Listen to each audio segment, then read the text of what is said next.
Siamo matti, ciò, neve.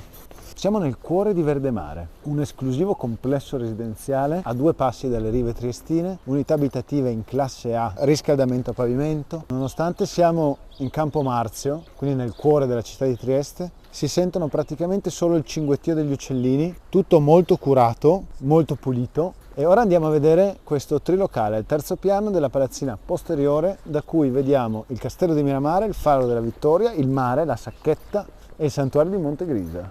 Questo è il terrazzo frontale, il terrazzo abitabile più grande. Come vedete alle mie spalle fronteggiamo il mare. Abbiamo una grande metratura che ospita la zona divani, una zona sala da pranzo, 2 bellissime porte finestre molto grandi, la cucina separata dalla sala, semi-abitabile con un tavolino. Abbiamo una prima camera, la camera dei bambini, poi abbiamo la camera padronale, terrazzo sulla parte posteriore della casa, terrazzo da accesso a entrambe le camere da letto, 2 bagni, il primo con vasca, il secondo con ampio box doccia finestrato sul cavede interno. Siamo scesi con l'ascensore, eccoci arrivati, box singolo ma veramente molto ampio, come vedete oltre a una macchina ci sta tanto altro, abbiamo veramente molto spazio. Questo parco corte condominiale è veramente affascinante. Siamo in un angolo di pace dove sentiamo gli uccellini e ci sembra di essere un po' fuori dalla città.